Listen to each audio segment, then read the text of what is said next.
చంద్రబాబు నాయుడు గారిని skill development కేసులో arrest చేసినప్పుడు కోర్టులో ఆయన తరఫున లాయర్లు వేసిన పిటిషన్ 17A.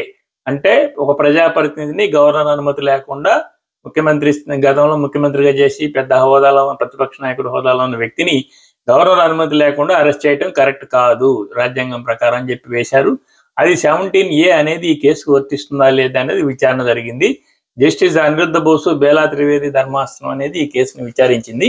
అయితే అక్టోబర్ 20వ తారీఖునే ఈ కేసు సంబంధించిన విచారణ పూర్తయిపోయింది. కానీ ఈ తీర్పు మాత్రం పదే వాయిదా వేసుకుంటూ వస్తున్నారు. ఇప్పుడు మంగళవారం దానికి సంబంధించి తీర్పు రాబోతుంది. ఈ తీర్పు చంద్రబాబు నాయుడు గారి లైఫ్ కి సంబంధించి ఇప్పుడు ప్రజెంట్ చాలా కీలకమైంది. ఎందుకంటే ఈ 17A వర్తిస్తుంది ఈ కేసుకి అంటే ఆయనని అరెస్ట్ చేయడం అక్రమం అంటే కేసు మొత్తం కొట్టేస్తారు. కొత్త కేసులన్నింటిని కూడా ఇక ఆ ప్రకారమే నడవలసి వస్తుంది. గవర్నర్ అనుమతి తీసుకునే ఆయన మీద కేసులు పెట్టాల్సి వస్తుంది. గవర్నర్ అనుమతి ఇవ్వాలంటే కేంద్ర ప్రభుత్వం ఆమోదించాలి.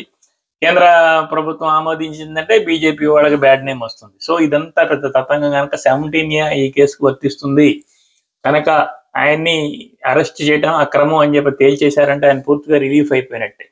ఒకవేళ 17A ఈ కేసుకు వర్తించదు, ఈ కేసులో బలమైన సాక్ష్యాధారాలు ఉన్నాయి అని చెప్పి కనుక తీర్పు వచ్చిందంటే ఆయన మీద మిగతా కేసులు కూడా వెంటనే అమల్లోకి వచ్చే అవకాశం ఉంది. సో ఈ కేసుకున్న ప్రాధాన్యత అది.